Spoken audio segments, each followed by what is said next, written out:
Lo cuento que también hablo bastante. A ver, me meto en el debate porque ya que tampoco ha habido muchas preguntas, pero sí hay algunos elementos donde me gustaría hacer algunas apreciaciones. Evidentemente mi exposición pues no ha planteado una hoja de ruta porque no creo que sean tiempos de plantear pues una hoja de ruta a la que todo el mundo tenga que seguir como si fuera la hoja de ruta sagrada. No creo que exista. Lo que sí existe son determinadas medidas concretas que se pueden aplicar. Se pueden aplicar determinadas medidas concretas que técnicamente son viables, pero que institucionalmente no caben en el marco actual de la Unión Europea actual, ni siquiera de la Constitución española, que aunque deja mayor margen, pues tampoco parece ser que lo tolerara. Por ejemplo, es evidente que la pregunta que nos tenemos que hacer es ¿qué queremos hacer con la bicicleta, con el capitalismo? ¿Qué queremos hacer? ¿Queremos relanzar la bicicleta sabiendo que no la conducimos, sabiendo que va a un abismo económico y social y ecológico que ya conocemos de antemano? ¿O por el contrario lo que queremos es frenar y construir algo diferente? Si es esta segunda opción, que particularmente es la mía, lo que tenemos que hacer es anular el criterio de rentabilidad como criterio que dirija qué producir, qué consumir y cómo distribuir, que es preguntarse una pregunta económica. Una economía es la ciencia que estudia cómo una organización social determina qué se produce, cómo se distribuye y qué se consume. Tan sencillo como eso. Entonces, primera pregunta, ¿qué es una vivienda? ¿Es una mercancía para obtener rentabilidades o es un derecho? Es un bien que sea un derecho. ¿Qué es la energía? ¿Es un elemento que lo vamos a utilizar para especular o para hacer ganancia y rentabilidad, o lo vamos a utilizar para satisfacer necesidades sociales tan básicas como pues dar de electricidad y de luz a una vivienda o permitir cualquier elemento social? Porque depende de lo que respondamos, pues tendremos que gestionar nuestros recursos. Cuando digo recursos, pues me refiero a los recursos tanto materiales como de toda naturaleza. ¿Qué es la sanidad o la educación? ¿Son elementos para mercantilizarlos y para hacer ganancia y rentabilizarlos? Porque de hecho lo que hace el capitalismo es muy sencillo. Determina que hay que volver a poner la bicicleta en pie y que hay que volver a darle a los pedales y dice ¿qué forma tenemos de encontrar mayor rentabilidad? ¿Cómo ampliamos la rentabilidad? Pues privatizando los espacios públicos, porque los espacios públicos están al margen de esa bicicleta. Entonces, evidentemente, si tú privatizas la sanidad y la educación, ahora podrás empezar a hacer rentable pues la sanidad privada, la educación privada, etcétera, porque aquellos que se la puedan pagar tendrán que pagarte a ti como profesor o como propietario de un colegio o un instituto privado o como propietario de un hospital privado, y eso incrementará el PIB, eso hará que el crecimiento económico crezca. Y es que la economía capitalista y sus indicadores como el Producto Interior Bruto son bastante engañosos, porque lo que en el capitalismo proporciona riqueza, en términos coloquiales, es cosas como la guerra, la enfermedad, mientras que la paz o la salud no contabilizan en el indicador del Producto Interior Bruto. Si yo estoy sano y no voy a ningún hospital y yo estoy en paz y no tengo que comprar ningún arma, la riqueza teóricamente de un país no se incrementa, el PIB no crece, estaríamos en crisis. En cambio, si ahora entramos en guerra con otro país, pues tendremos que producir armamento, tendremos que gastarlo, mataremos a gente, tendremos menos desempleo, etcétera, etcétera. Y entonces la economía crece. Y si yo me pongo enfermo y tengo que ir a un hospital privado, tengo que pagarle una determinada cantidad con la que él puede pagar a sus trabajadores, etcétera, etcétera, entonces que yo enferme es bueno para el sistema. Evidentemente hay una contradicción evidente, que no contabiliza el trabajo ni siquiera, porque todo el trabajo que hace la gente en sus casas pues no contabiliza, y es un trabajo que soporta, que es lo que permite que el sistema pueda seguir funcionando, pero, por ejemplo, no se remunera ese trabajo y por lo tanto no contabiliza en el Producto Interior Bruto. Es decir, la pregunta que nos tenemos que hacer es mucho más fundamental. ¿Qué hacemos con nuestros recursos como sociedad? Porque si determinamos que la vivienda es un derecho, pues entonces la gestión de la vivienda tendrá que ser absolutamente pública, 100%. Y entonces no permitiremos que haya casas vacías mientras haya gente sin casa. Y la distribuiremos a partir de un criterio que hayamos establecido democráticamente entre todos, municipalmente, localmente, como sea, no importa. Pero estableceremos cómo se va a organizar la vivienda. ¿Implica eso romper con la propiedad privada? Sí. ¿Y qué? Esa es la cuestión. La propiedad privada entendida en esos términos institucionales en los que entra, porque hablamos de servicio público. O sea, la bicicleta de la gente, evidentemente, los bienes de consumo de la gente, pues son privados y obviamente así habrán de ser, en mi opinión. Pero elementos fundamentales como la vivienda, la sanidad, la educación tienen que ser 100% públicas para garantizar que por el simple hecho de ser persona, ni siquiera trabajador, por el simple hecho de ser persona ya tienes derecho a la sanidad y a la educación, porque ya hoy hay recursos para satisfacer esas necesidades. De hecho, cuando yo daba clase en la facultad, antes de que me recortaran, que me pasó, por eso no es algo personal esta crítica a la crisis, sino que es algo académico. Cuando yo empezaba a dar las clases, lo que hacía era poner una pregunta, hacer una pregunta a la gente. Decía, que era prácticamente de mi edad, como podéis observar, y es lógico. Le decía, ¿vosotros creéis que nosotros vivimos mejor o peor que nuestros padres? Inmediatamente había gente que sacaba el móvil y decía, la duda ofende, o sea, yo tengo WhatsApp, tengo un iPhone y esto mi padre no lo tenía. Pero en ese momento es cuando tú le tienes que preguntar, ¿y qué pasa con tu esperanza de cobrar una pensión? De tener una vivienda, de formar una familia sin tener que irte a otro país a trabajar, a encontrar ese mercado. ¿Cuáles son las perspectivas de encontrar trabajo, vivienda, salud, pensiones, salarios dignos, poder adquisitivo que te permita satisfacer eso, necesidades básicas? Entonces ahí la duda ya surgía. Y entonces es cuando uno le pregunta, ¿y por qué surge la duda? Cuando estamos hoy infinitamente mejor preparados tecnológicamente que nuestros padres. ¿Cómo es posible que como sociedad hayamos mejorado las capacidades técnicas, podamos producir muchísimo más en menor tiempo, podamos, si queremos, tener más tiempo de ocio, repartirnos el trabajo, podamos vivir muchísimo mejor y, sin embargo, vivimos peor? ¿Qué es lo que hay ahí detrás? Pues hay detrás esa bicicleta que subordina todo al crecimiento económico para conseguir más crecimiento económico, sin tener en cuenta jamás ningún objetivo social. Eso es lo que hay detrás. De hecho, pues los antropólogos lo estudian con total detenimiento. Cuando en sociedades de cazadores-recolectores se producía, porque había un tipo más inteligente de lo normal o por azar, un invento tecnológico que permitía producir más en el mismo tiempo, es decir, un avance tecnológico, los datos históricos, los documentos que manejan los antropólogos demuestran que se hacían fiestas para celebrar que iban a tener que trabajar menos.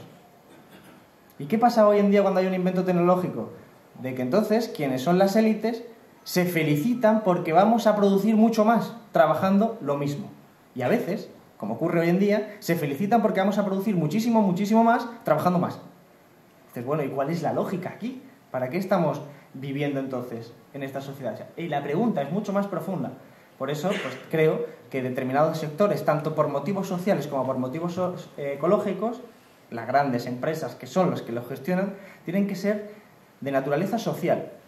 Luego se puede discutir si eso va a ser pues gestionado por los trabajadores, por la comunidad, localmente, municipalmente, a determinadas estructuras políticas, pero lo que está claro es que no va a obedecer a la rentabilidad, que va a obedecer a un criterio social determinado por la gente. Y eso es socialismo. Se le puede poner el nombre que se quiera, ecosocialismo, socialismo, a mí no me importan los nombres. Lo podemos llamar como queramos, si hacemos un concurso de nombres, me da igual. Pero si consigue ese objetivo, estoy absolutamente de acuerdo. Por eso sí hay alternativas, porque hoy se podrían acabar con los problemas de falta de vivienda, se podría acabar con el hambre hoy en día. Pero significa romper las instituciones que están obstruyendo que esas alternativas técnicas sean posibles. Si nacionalizáramos el sistema financiero para ponerlo al servicio de la sociedad, la Unión Europea nos diría que no. Ahora nos dice que sí porque es para asimilar pérdidas. Pero en su momento, antes de la crisis, cuando se proponía nacionalizar la banca, nos decían que eso no entraba dentro de las posibilidades en el marco institucional de la Unión Europea. Y era verdad. Hay determinados tratados firmados también por los españoles cuando hicieron el referéndum de la Constitución Europea, aunque ese no salió, que hacen eso. Es decir, ese golpe de Estado financiero ha conseguido estabilizar unas determinadas instituciones que nos impiden gestionar nuestra vida. El Banco Central Europeo no lo controlamos nosotros. Lo controlan tecnócratas y tiene un poder enorme sobre nuestras vidas y, sin embargo, no tenemos capacidad de determinar quién es el gestor del Banco Central Europeo ni qué objetivo persigue.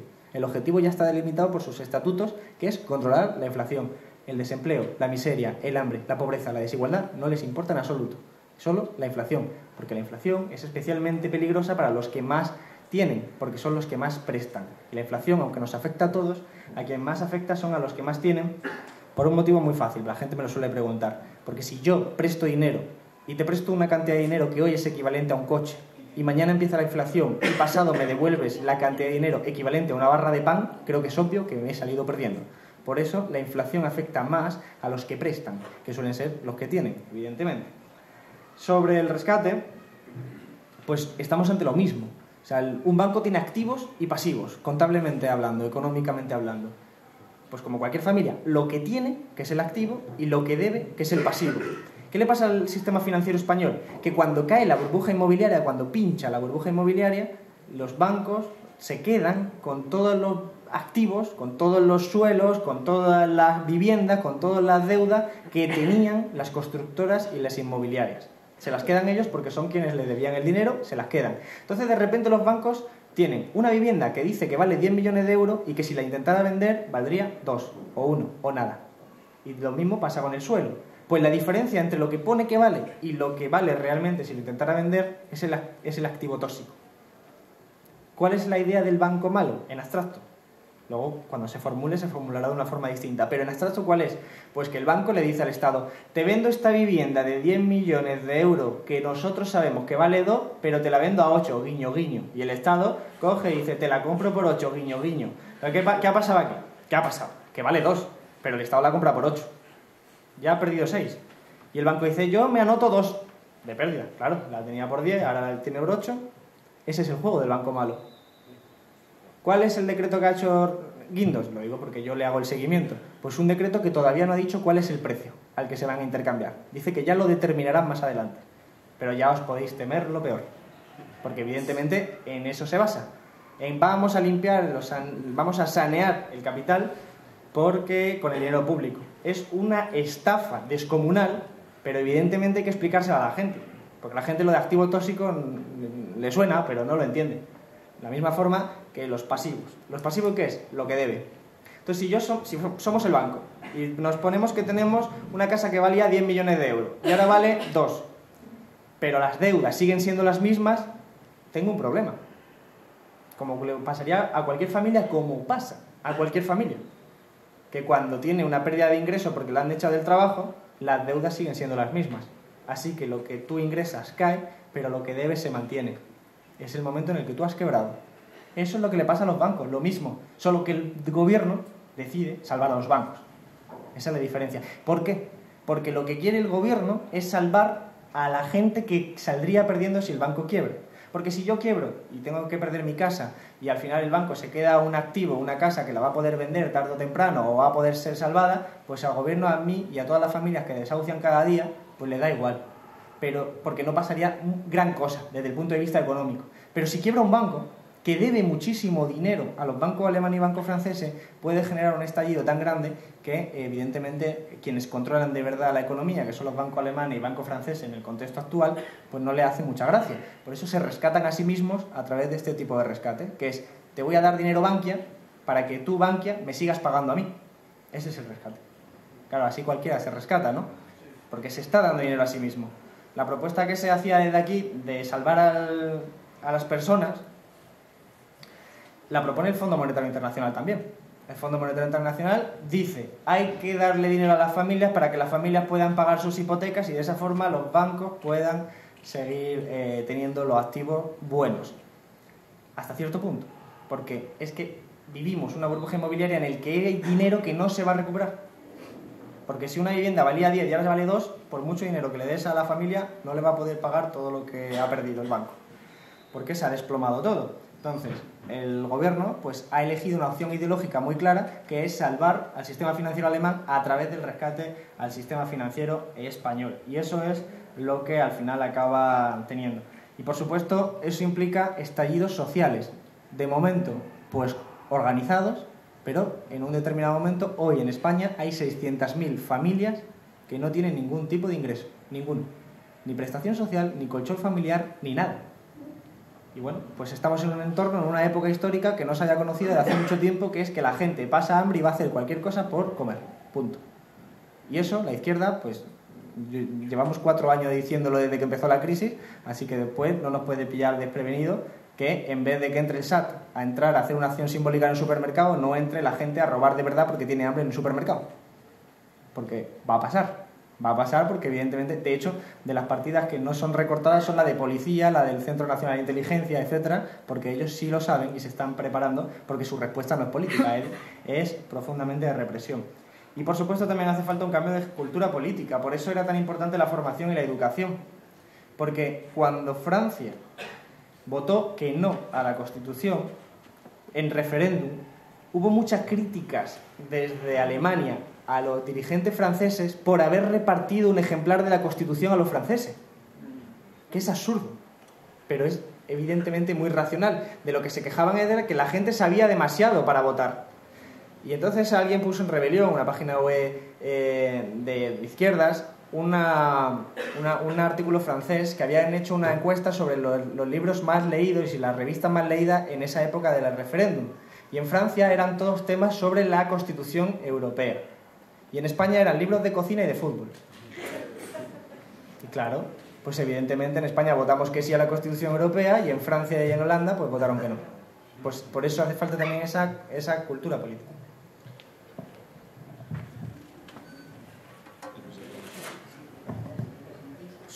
Si me permitís brevemente, un compañero del Palacio ha comentado una cosa que a mí me parece realmente interesante, ¿no? Y es que qué tiempo de ocio le dedicamos a lo público, ¿no? Yo creo que es una clave fundamental y que tenemos que plantearnos y mirarnos y reflexionar nosotros mismos, ¿no? Porque es verdad que ha habido un aumento este último año de las movilizaciones, la gente se ha echado a la calle, la gente estamos indignados y salimos a la calle, pero hay que dar un paso más, porque esa indignación y esa movilización hay que organizarla, porque si no, no alcanzaremos el objetivo de participar y de que nosotros seamos dueños y actores activos en las decisiones que se toman en lo público. Porque la reflexión es ¿cuánto tiempo de nuestro ocio dedicamos a lo público? ¿Cuánto tiempo? De nuestras puertas de casa hacia afuera, ¿quién gestiona nuestros intereses? Claro, si no los gestionamos nosotros, los gestionan otros. Y los gestionan bajo unos intereses que no son los nuestros. Claro, eso es muy importante. Si no hay participación de la mayoría de la gente en los asuntos públicos, yo creo que no habrá cambio. Tiene que haber participación en los centros de trabajo. En los centros de trabajo se participa poco.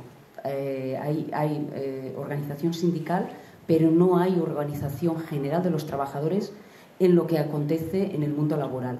Y tiene que haber participación también en lo social, en el ámbito social, a través de asociaciones de vecinos, a través de plataformas, a través de lo que queramos, buscando fórmulas que supongan que la gente participamos en lo público, son nuestros intereses, y que suponga que eso haga que defendamos lo que es nuestro y lo defendamos pues con plena decisión en esos asuntos, ¿no? Yo creo que es un elemento, una reflexión fundamental. Seguimos.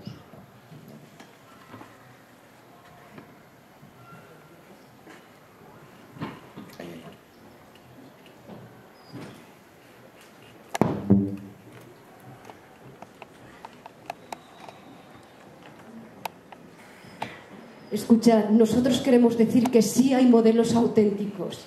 Hay modelos auténticos que no conocemos porque no conocemos nuestra historia auténtica. La historia auténtica ha estado ocultada por miles y miles de años. Es decir, los enemigos de la humanidad siempre la han borrado, exterminado, aniquilado y ocultado de los pergaminos de las bibliotecas históricas auténticas. Estos modelos han existido, lo sabemos, hemos estudiado, sabemos que hay civilizaciones, y esto cada uno de nosotros lo puede intuir, porque no podría ser de otra forma que estuviéramos aquí en un campo de concentración general, ¿sí? Todos sabemos, intuimos muy profundamente que han habido otras culturas, civilizaciones muy antiguas, que incluso tienen nombre: Antigua Hiperbórea, Antigua Atlántida, Haití, y para ir más cerca, incluso tenemos a los teogamitas eslavos del norte, tenemos en nuestros propios territorios a un califato que no conocemos la historia auténtica del califato de Córdoba, ni del Aníbal de Cartago auténtico tampoco conocemos.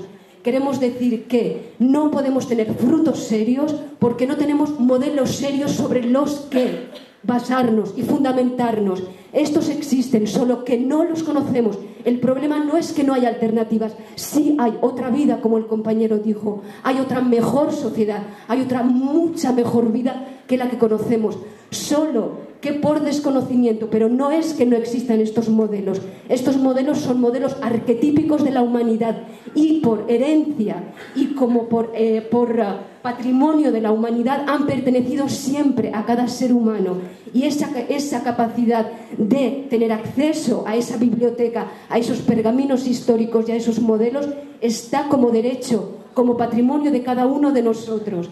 Entonces, estos modelos son los que hemos de mirar. Necesitamos mirar estos modelos, mirando a modelos serios, no a los que han estado tergiversados. Ha habido tanta tergiversación tan profunda de nuestra historia auténtica, verdadera, de la humanidad general, como gran familia universal, que no conocemos ni quiénes somos realmente, ni de dónde venimos, ni a dónde vamos. Esto es algo que realmente anhelamos. Sabemos que han habido vencedores del mal a lo largo de la historia, de nuestra historia auténtica, que pertenecían a estas civilizaciones. Estos vencedores son muchos millones. Y estos vencedores ahora, en estos momentos en que hay una crisis, gran crisis general de toda la humanidad, quieren apoyar, quieren dar fuerza. Solo que necesitamos saber y realmente responder sí a que queremos otros modelos, no los tergiversados sobre los que marearemos más y más la perdiz sin ir a ningún sitio. No saldremos del campo de concentración general, porque no sé si sabéis que estamos en un campo de concentración interior, no es el físico que nuestros compañeros en épocas pasadas han pasado en Rusia y en otros muchos lugares de la humanidad, y siguen ocurriendo estos campos de tortura. Pero nosotros, en una sociedad aparentemente desarrollada, civilizada y tecnócrata, estamos también en un campo de concentración interior. El alma sufre profundamente, aumenta desesperación, suicidio, tristeza, abatimiento, no saber qué hacer con la vida de uno mismo y pasarla en unos programas falsos que nos dan desde la infancia, en escuelas falsas, con programas educativos falsos, con libros de historia falsos que no cuentan nuestra historia verdadera. Tenéis que saber que la historia que hemos aprendido en la escuela es mentira, no es real, está tergiversada, es mentira desde el principio hasta el final, desde el jardín de infancia hasta la universidad. La universidad es obsoleta totalmente, no da frutos. Yo la he conocido de muy joven, estudiando varias carreras, y hace muy poco hice mi última. Y es mucho tu ocupación, pero es que te estás alargando un poquito y tenemos que acabar la sesión, entonces si hay otras personas que quieren hablar. Entonces queremos decir que, por favor, nosotros estamos aquí, quien esté interesado, que queremos, por favor, hablar y queremos demostrar cómo esto que estamos diciendo no es utopía. Hay estas imágenes, hay esta fuerza. Muchas gracias. Hola, buenas. Bueno, a ver si no me pongo nervioso y puedo explicarme bien.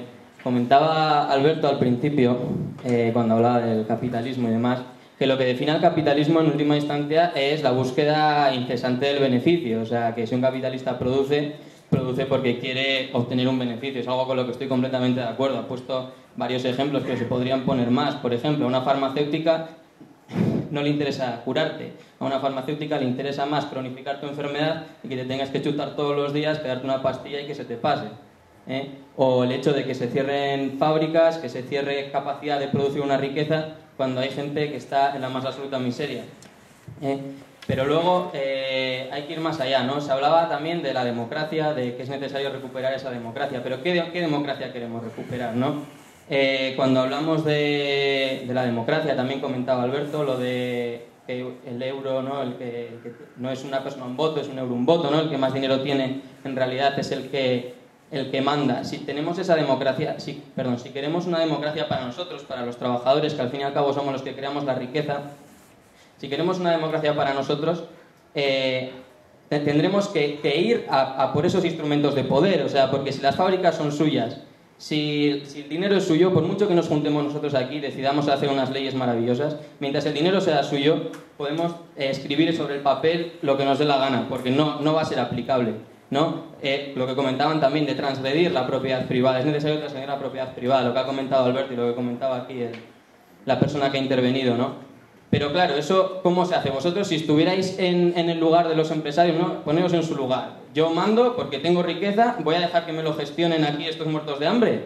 anda, que les den. Yo tengo la riqueza, yo mando, no me voy a dejar así como así, ¿no? O sea, lo que me da a mí el poder es todo el dinero que tengo y no voy a dejar que lo gestione nadie por mí.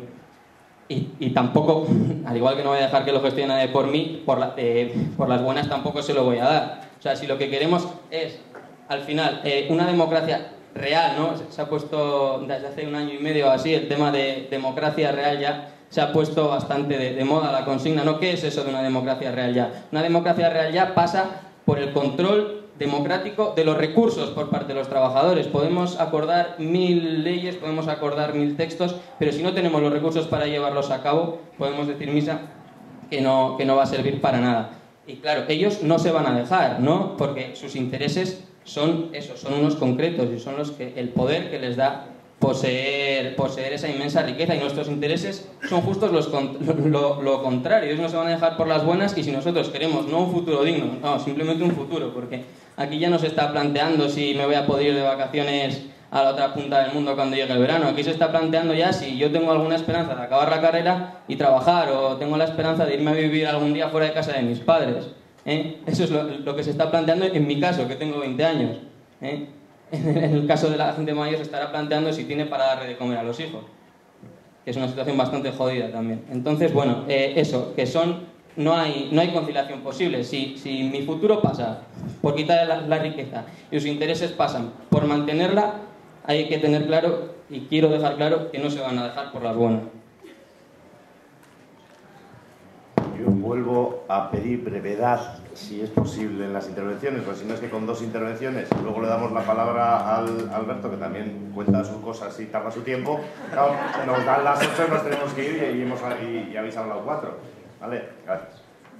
Yo todavía sigo pensando eso de que has dicho de que los banqueros no son malos de por sí, que los políticos no son malos.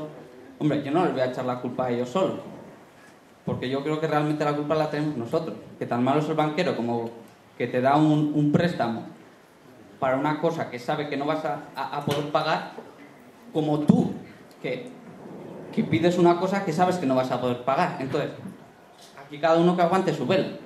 Los políticos son malos desde el momento... o algunos, perdón. Aquí, yo tengo un amiguete griego y es que la esperanza de vida en Grecia bajó en los últimos 3 años.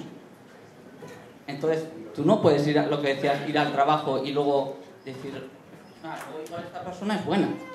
Hombre, tú en el trabajo estás haciendo una cosa que no está bien. Aquí no creo que haya que diferenciar las cosas. Aquí cada uno que aguante su vela. Luego, que me he preocupado cuando has dicho que a la gente había que explicarse lo sencillo y eso, pero luego las has arreglado muy bien cuando has dicho lo de formación. O sea, tampoco hay que entrar en explicar las cosas sencillas. Yo creo que la izquierda sabe mucho de eso, que hace años los partidos de izquierda formaban a los trabajadores en los diferentes ámbitos. Entonces, no sé, yo creo que eso es otra cosa que también los partidos de izquierda deberían llevar a cabo. Y luego, al comentario anterior, yo en la universidad he aprendido mucho y para mí ha valido mucho. Sí, esta es una pregunta concreta, es un poco pequeña o así en relación a toda la cuestión de la crisis y el capitalismo en el mundo. Es para Alberto Garzón. ¿Qué opinión le merece el concierto económico del País Vasco y Navarra? Es un sistema que en los años normales daba, por ejemplo, un 40% más de recursos per cápita para los ayuntamientos vasco-navarros que para el resto del Estado, y en este momento da un 100% más. Los catalanes, con buen criterio, con un criterio explicable, dicen, pues yo quiero casi tanto como eso. El Estado le dice, si vosotros pilláis eso, esto revienta. Y le dicen nada más, ni por el forro el pacto fiscal. Y los catalanes dicen que se van a una consulta. ¿Qué opinión te merece a ti? ¿Qué se ha debatido sobre esto en Izquierda Unida Federal y cómo se podría dar una solución para todos?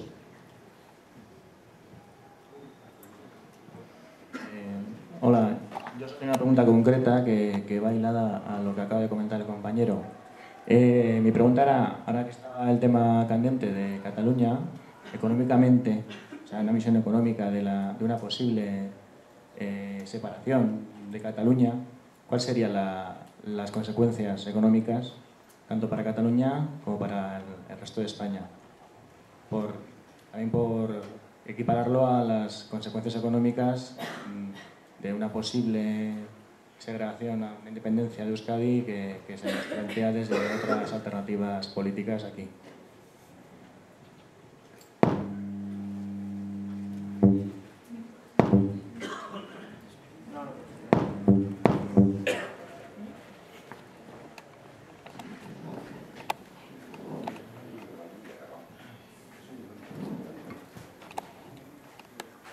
Mira, el compañero Alberto Garzón ha comentado, ¿no? Que estábamos asistiendo a una situación de robo a gran escala.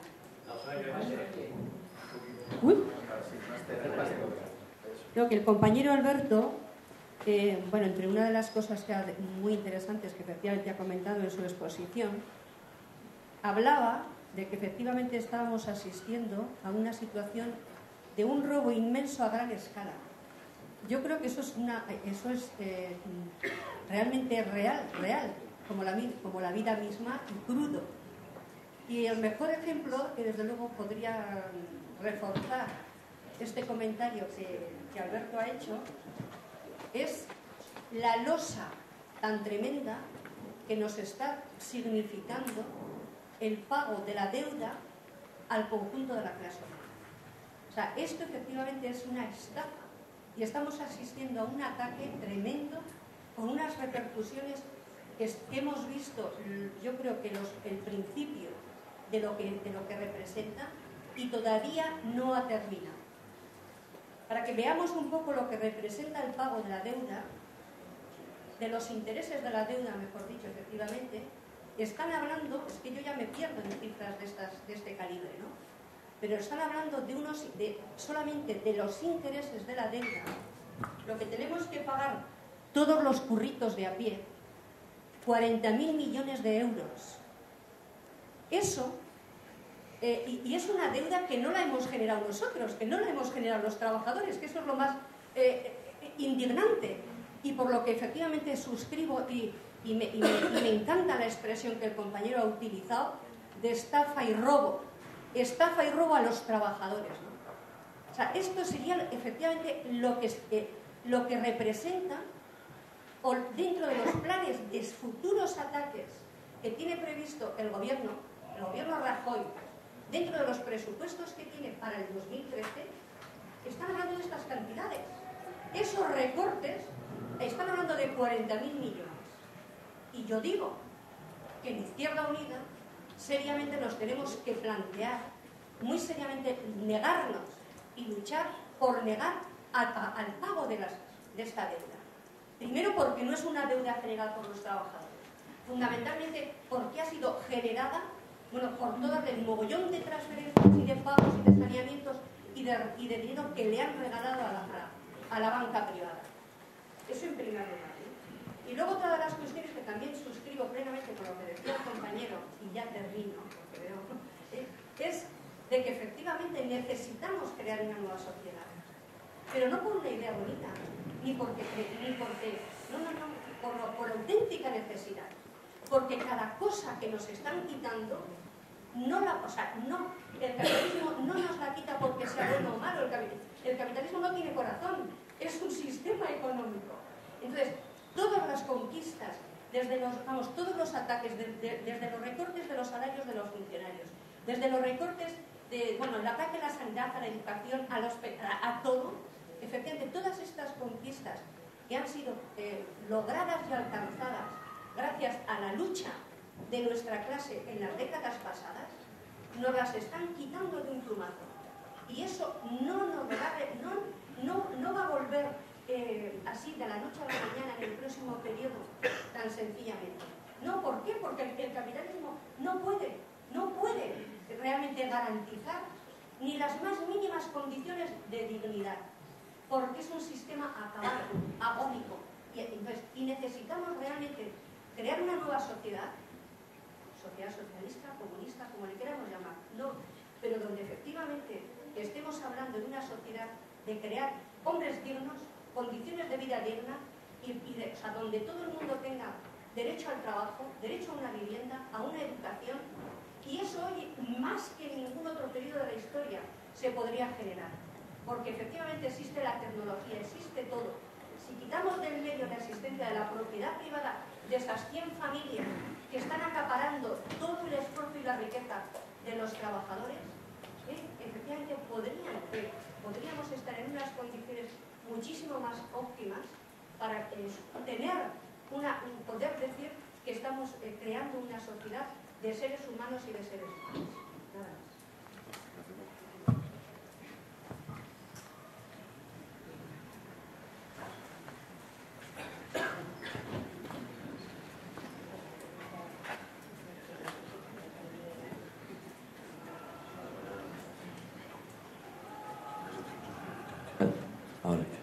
Iba a ser más corto que los demás. Hace poco estuve en una convención de economistas mundiales que nos llevaron a verlo. Y mi pregunta es, allí la conclusión que sacamos es que como que la deuda era ilegítima y que se puede dejar de pagar en cualquier momento. Entonces yo querría saber cuáles son las consecuencias de dejar de pagarla. Simplemente.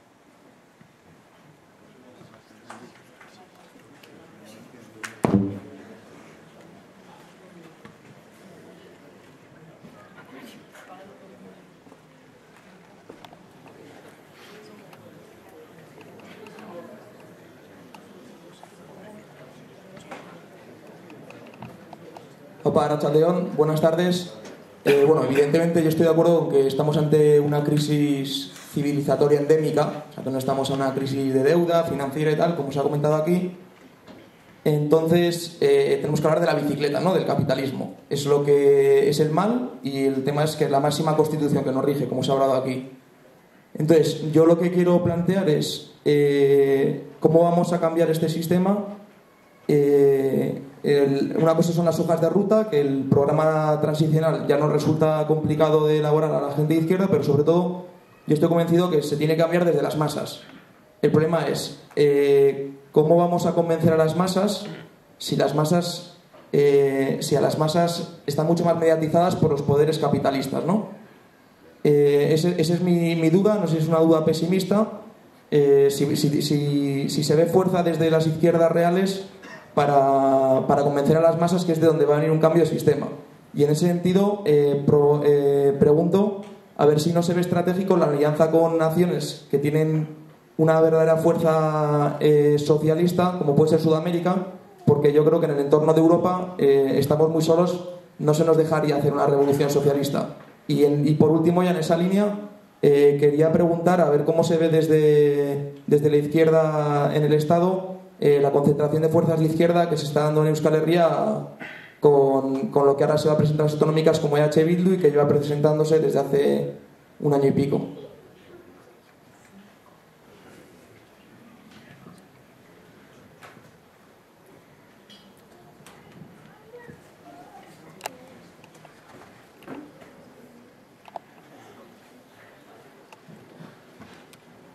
Bueno, buenas tardes, Arratsaldeon. Muy breve. Hay uno de los asuntos que también está en la calle y demás, y que está incluso en otras sociedades europeas, sobre todo pues en las que tenían previamente a la constitución del euro una moneda más fuerte, pues es el tema de la posible vuelta a la peseta o de mantenernos en el euro. Quisiera saber que Alberto pues, nos dijera la posición clara que tiene Izquierda Unida y las consecuencias que podría acarrear una salida de España del euro. Una última pregunta, y ya de allí y acabamos.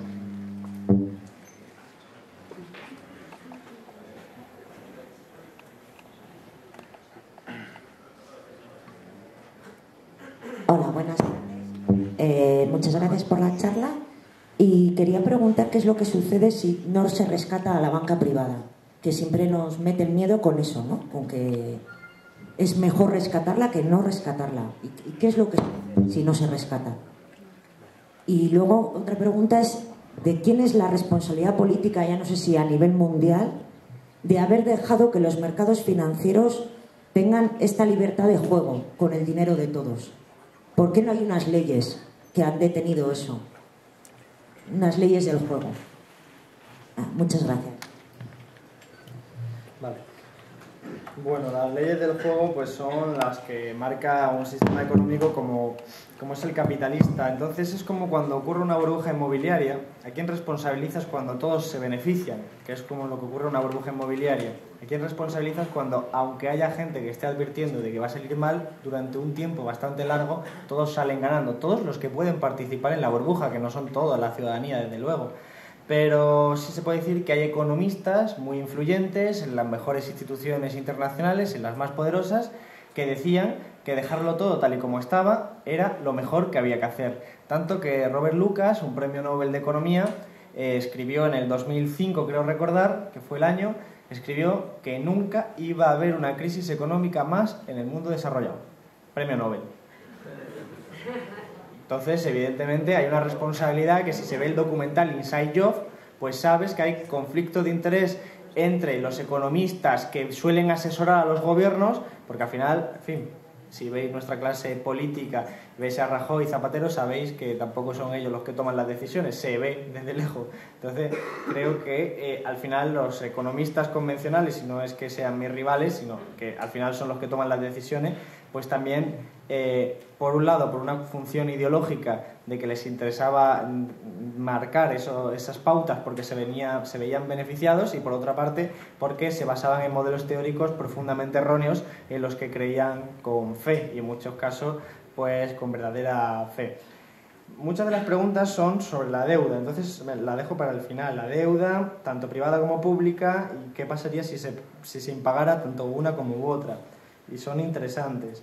Yo creo que, bueno, paso directamente a la pregunta de lo del País Vasco, Navarra, el concierto económico.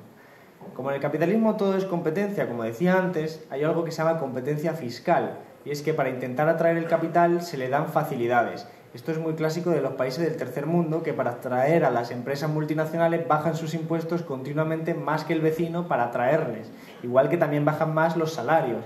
Entonces, en este sentido, elementos o circunstancias geográficas que hacen que, digamos, jurisdicciones que permiten que unos puedan bajar más los impuestos, subirlos menos que el rival, pues producen una competencia fiscal. Es uno de los elementos que dejaron sin perfilar en la Unión Europea, sabiendo que si no lo perfilaban, que si no homogeneizaban los impuestos en toda la Unión Europea, todos los países competirían entre sí, y eso produciría, al fin y al cabo, más tarde, a los cuantos años, que todos los impuestos se bajaran.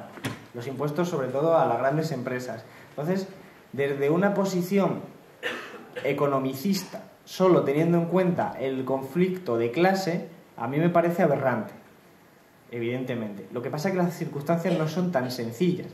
O sea, los conflictos de identidad nacional, con los cuales yo no simpatizo, o sea, lo puedo entender, pero no lo justifico. Creo que tienen una base más social, que son construcciones sociales de lo que una nación, etcétera, que son eminentemente políticos, que son problemas reales de conflicto de identidades que se tendrán que resolver por la vía política, y que disfrazan, en última instancia, desde mi opinión, elementos más de fondo, como son los elementos de clase, los elementos puramente económicos, que se suele decir aquello que venía en el manifiesto comunista de que los pobres no tienen patria. Entonces, evidentemente, desde esa perspectiva, pues no puedo estar a favor de que dos territorios capitalistas compitan entre sí por bajarle los impuestos y fastidiar tanto a los trabajadores de uno como a los trabajadores de otro, por más que evidentemente unos de los trabajadores de una zona se vean más beneficiados o menos perjudicados que los de otra. Pero desde una perspectiva de clase, pues insisto, me parece mal. Otra cosa es que, como decía, la cuestión no es tan sencilla. De la misma forma, si Cataluña se separase, pues depende de la forma en la que lo hiciera, de quiénes se quedaran. No se pueden hacer predicciones. No se pueden hacer predicciones en economía, menos aún en elementos que no son puramente económicos, que tienen más que ver con la identidad. Es decir, Estados Unidos, para luchar en la guerra mundial, lo que hizo fue emitir bonos patrióticos. Y entonces consiguió algo que ninguna teoría económica había conseguido. Y era que la gente de su país invirtiera en alguna operación arriesgada como prestarle a su propio Estado, a pesar de que evidentemente conllevaba un riesgo enorme, pero gracias a la identidad nacional, a elementos ideológicos y políticos, consiguió pues evitar toda la teoría económica que decía que jamás iba la gente a dejarle de prestado a un país en guerra que iba a entrar en guerra contra una superpotencia como Alemania. Entonces, evidentemente las cuestiones económicas van anexas a las políticas y no podemos saber qué pasará técnicamente con Cataluña. Si las empresas de Cataluña se van, pues evidentemente Cataluña se desindustrializa y pueden irse a otra zona del país, a Málaga por ejemplo, y entonces nosotros pues tendremos más trabajo porque al fin y al cabo te contratan a ti, no a la persona andaluza que vive en Cataluña. Entonces al final son elementos que van a depender sobre todo del movimiento del capital, de las grandes empresas catalanas, de qué hagan y cuál sea el sistema fiscal y el sistema jurídico que imponga Cataluña si se separa, en qué alianzas se enmarque, cuáles son los impuestos que determina la grande fortuna, cuáles son los impuestos que determinan las sociedades, y va a competir en una situación de igual a igual de Estado con el resto de Estados que queden. Es una cuestión que no se puede predecir. Entonces, lo importante, la deuda. ¿Qué pasa con la deuda realmente? Vamos a ver. Hace un tiempo estuve haciendo con mi hermano, que también es economista, un repaso de todos los datos económicos que hay hoy en día sobre España, sobre deuda privada y pública. Las enseñanzas eran estupendas, porque confirmaba que la tesis de que hemos vivido por encima de nuestras posibilidades es un mito. Es un mito. Porque el endeudamiento español como economía es muy, muy importante. Y es un lastre. Pero no es un endeudamiento que corresponda a las familias más pobres, sino fundamentalmente, como decía antes, a las empresas financieras, luego a las no financieras y luego a los hogares. Y cuando corresponden endeudamientos a hogares, ojo al dato, es para comprarse una vivienda. O sea, el hecho de que haya gente que compre una segunda vivienda o que haya participado en la burbuja inmobiliaria especulando es un hecho anecdótico según los datos. La mayor parte de las familias que se han endeudado, las más pobres, era para comprar una vivienda. La típica familia que intentaba emanciparse, irse a vivir y se tenía que pillar una hipoteca de 40 o 50 años porque si no, la alternativa era pagar un alquiler súper caro que a los 20 años de tener alquiler ya le iba a salir mucho más caro que haberse pillado esa hipoteca de 40 años. Es decir, son condiciones especialísimas, muy, muy importantes para saber qué ocurría. Y no es cierto lo que se ha dicho por ahí de que el banco no sea culpable. El banco siempre da préstamos cuando sabe que los va a comprar, cuando lo va a haber devueltos. Es decir, cuando una persona de mi barrio que trabajaba de albañil ganaba 2.500 euros al mes y pedía un préstamo para una casa, él creía que lo iba a devolver. ¿Por qué? Pues porque todo el mundo en este país, prácticamente los medios de comunicación, decía que esa situación era para siempre. Tanto que el ministro de Economía y de Hacienda, como en ese momento que era Cristóbal Montoro, decía que la burbuja inmobiliaria no existía, que siempre se iba a vivir así. Y si siempre vivía cobrando 3.000 euros al mes, era perfectamente plausible devolver ese préstamo, aunque fueran 40 años. Entonces, esa persona, con poca cultura política, con poca cultura financiera, poca cultura económica, evidentemente no puede ser responsabilizada de su acción. Otra cosa es el banco, que en determinadas circunstancias ha hecho verdaderas estafas como las preferentes, etcétera. Entonces, ¿cada uno tiene responsabilidad? Pues sí, hay políticos corruptos, tienen su responsabilidad. Lo que yo voy es al centro de la cuestión para saber cuál es el problema real. Es decir, si ahora metemos en la cárcel a todos los políticos corruptos, pues está estupendo, pero el problema sigue estando ahí. Entonces yo digo, es necesario, pero no es suficiente. Que es la cuestión a la que yo quiero llegar. Para que sea suficiente hace falta ir al fondo del asunto. Y efectivamente hay un problema de deuda privada, fundamentalmente en los bancos españoles, porque la burbuja financiera, la burbuja inmobiliaria española solo se ha podido sostener gracias a que había empresas constructoras y empresas inmobiliarias que pedían prestado dinero para construir viviendas. ¿A quién se lo pedía prestado? A los bancos españoles. ¿Y los bancos españoles de dónde sacaban el dinero? Pues se los prestaban los bancos alemanes y franceses. Y ese era el círculo. Entonces, en el momento en el que todo eso se cae, con lo que te quedas es con una red de deudas que fundamentalmente afecta al sistema financiero español. En ese sentido, esa es la deuda más peligrosa, la deuda privada, que es la deuda que están rescatando. ¿Cuáles serían las consecuencias? Se ha preguntado, si no se paga esa deuda. Por ejemplo, Bankia, que tiene esas deudas con los bancos alemanes y bancos franceses, si ahora coge Rajoy y nos sustituye a nosotros, nos pone a Miquel y a mí, imaginaros, y vamos a gestionar Bankia, pues podemos sentar y llamar a todos los acreedores, es decir, a todos aquellos a los que debemos dinero, y les decimos, vosotros no vais a cobrar porque nos habéis prestado, habéis jugado a la burbuja inmobiliaria y habéis perdido. Y esta entidad está en quiebra. Por lo tanto, no os pago. O os pago nada más que el 20%. ¿Qué pasaría? Pues evidentemente esos bancos pueden quebrar, es un efecto dominó y van a ser consecuencias importantes, pero no consecuencias materiales, desde el punto de vista de que el banco, pues una vez se ha desprovisto de las deudas, tú te lo quedas tal cual y lo puedes volver a funcionar cambiándole el nombre, entidad jurídica nueva, etc. Sí que hay consecuencias que voy a vincularlas con la del impago a la deuda pública. Efectivamente, la deuda pública se pagan ya en estos presupuestos 40.000 millones de euros. Mucho más que lo que se paga al personal público. Y muchísimo más que lo que se paga a las prestaciones sociales. Porque en el 2012, los presupuestos, la carga de intereses de la deuda pública ya era de 28.000 millones de euros y era superior a las prestaciones sociales. Y en menos de un año ya ha pasado a 40.000 millones de euros. Impagable. Es imposible. Y menos con políticas de austeridad. Estamos repitiendo los errores de América Latina en los años 80 y 90, que terminaron con un impago, con una reestructuración de la deuda. ¿Qué hizo Argentina? Citó a todos los acreedores, lo mismo que había dicho yo en el caso de banca privada, citó a todos los acreedores y le dijo, tú vas a cobrar un 20%, tú que eres un fondo de pensión vas a cobrar todo, tú que eres tal, en vez de cobrar en 5 años vas a cobrar en 10, lo reestructuró para aliviar el peso de la carga fiscal y financiera, perdón. Entonces, ¿cuáles son las consecuencias inmediatas de hacer eso? Que se llama auditoría de la deuda pública y reestructuración de la deuda. ¿Cuáles son las consecuencias? Pues que aquellos a los que les has hecho esa jugada, mañana no te van a prestar. Es evidente. Entonces, ¿hay consecuencias de eso? Sí, importantes y muy a tener en cuenta. Que, por ejemplo, si hacemos eso, automáticamente nos salimos del euro. Es decir, es una decisión casi automática.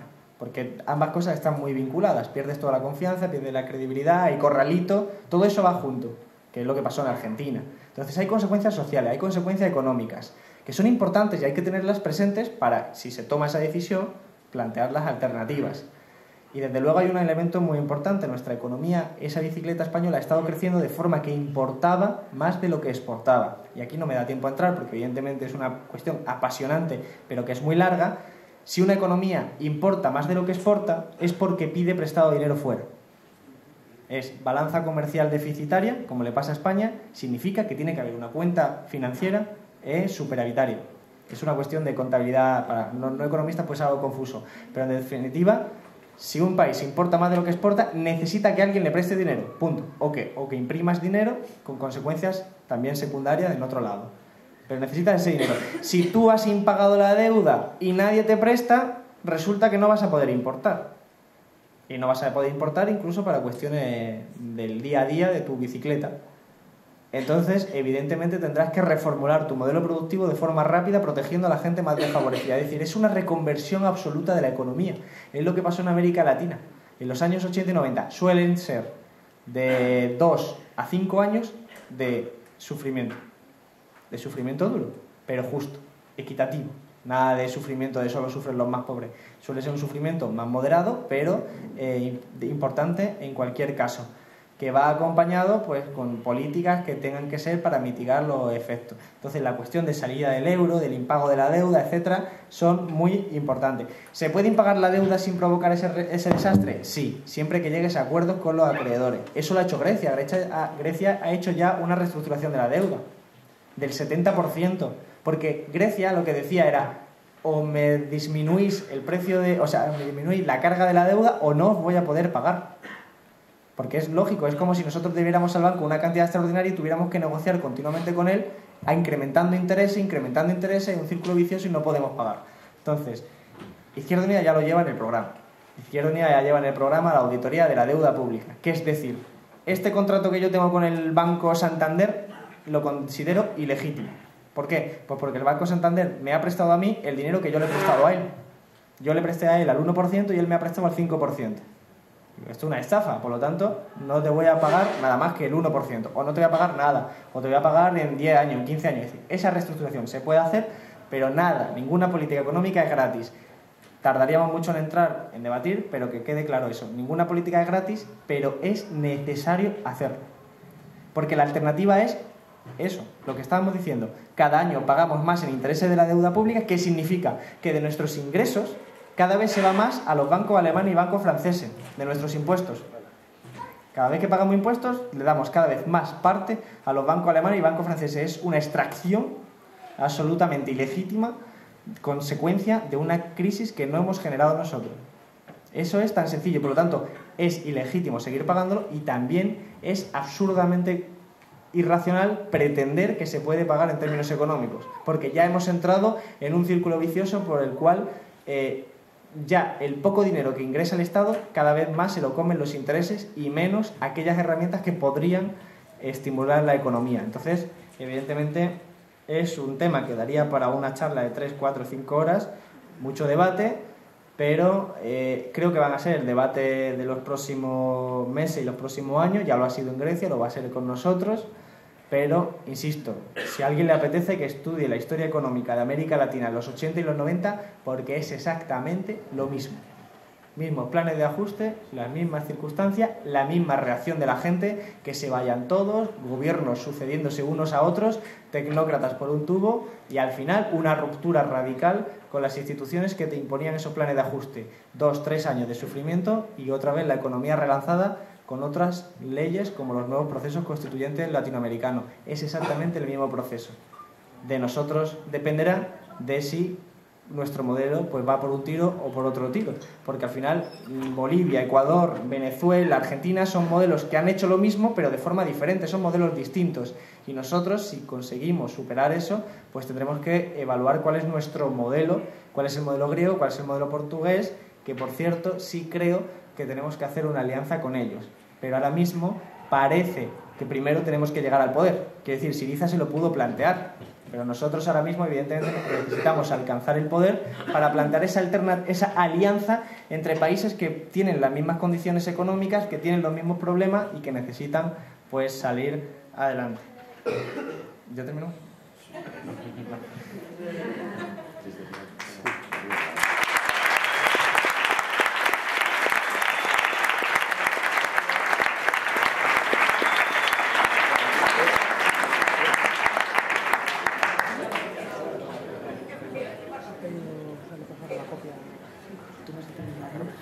Bueno, muy gráficamente o de forma muy esquemática, porque un compañero ha preguntado ahí que qué nos parecía la acumulación de fuerzas en torno a Bildu, ¿no?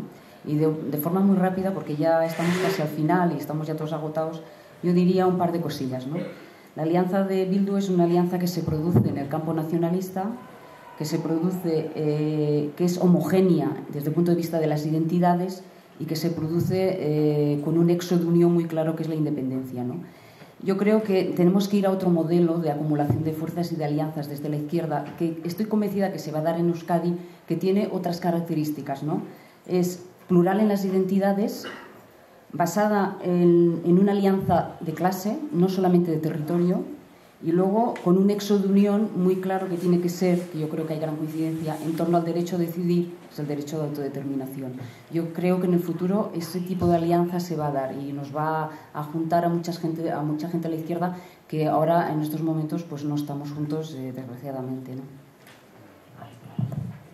Gracias. A ver, yo antes de acabar sí me gustaría hacer una pequeña reflexión, que prometo que no va a ser muy larga porque yo soy de hablar un poco menos. En torno a la política, en general. Y cuando... Yo he pasado 4 años en el Parlamento Vasco, desde luego yo no me considero un político.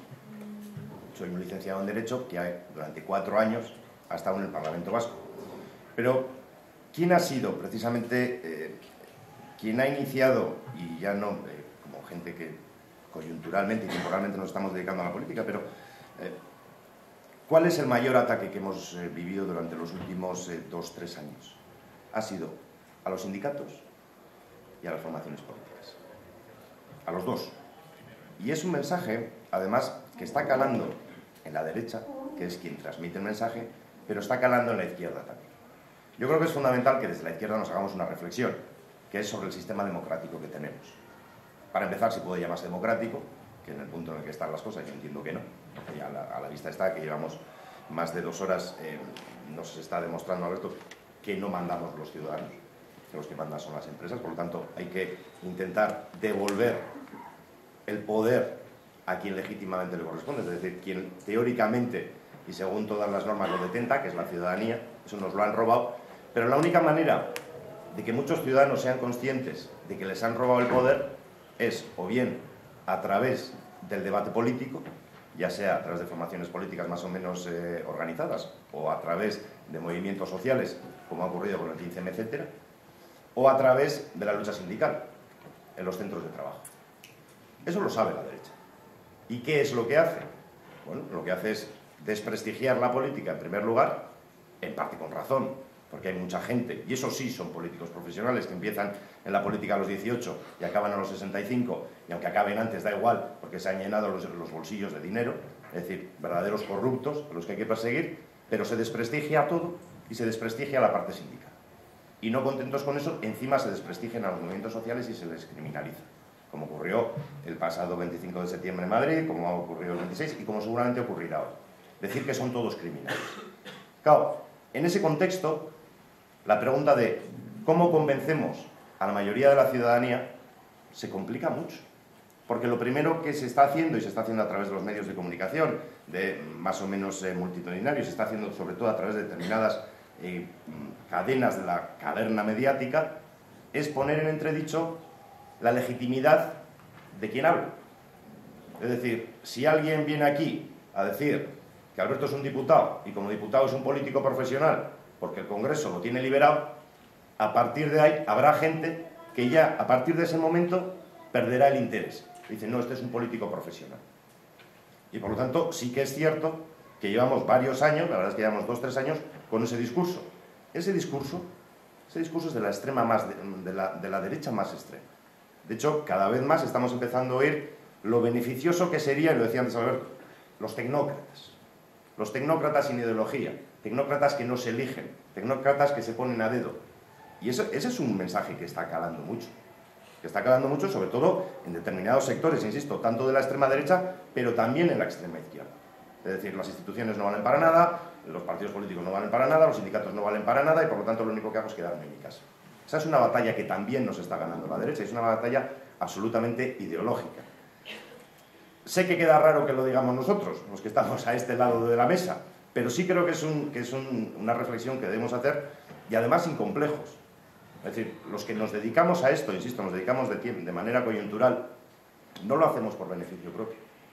Lo hacemos porque creemos en una serie de cuestiones y creemos que a través de las instituciones y a través de la calle se pueden obtener esos objetivos. Si dejamos que la derecha, que es quien realmente alimenta todos estos discursos, siga con ese discurso y lo hacemos propio, es decir, que las formaciones políticas no sirven para nada, que los sindicatos no sirven para nada, que la movilización social no sirve para nada, nos habrán ganado otra batalla más, que es la batalla ideológica, que lógicamente a quienes estamos en esta sala les va a costar mucho, pero mucha gente que no está en esta sala ya está básicamente abducida por ese tipo de mensajes y es muy complicado que escuche a cualquiera que es de una formación política, particularmente en este caso Izquierda Unida, que nos insultan de manera misericordia por un lado y por otro, porque en lugar de contrarrestar el discurso, básicamente lo que se hace es deslegitimar a quien nos habla por la exclusiva razón de formar parte de un partido político. Yo creo que eso hay que decirlo y que es importante que el resto de la gente también lo pueda decir. Se podrá estar más de acuerdo con unos, con otros o con los demás allá, pero creo que es importante no dejarnos convencer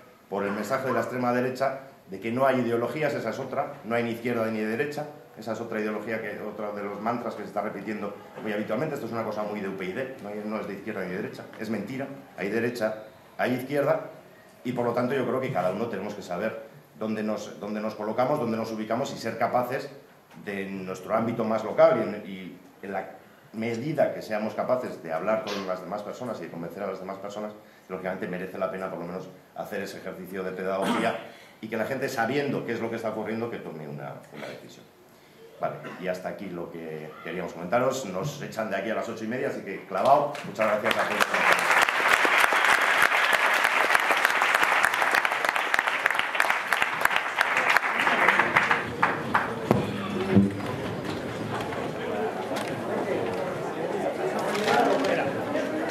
¿Qué me dices, Roy? ¿Lo voy a fumar? No voy a esa manera, sí. No voy a este. Lo de la copia y... ¿Y por qué lo va a fumar?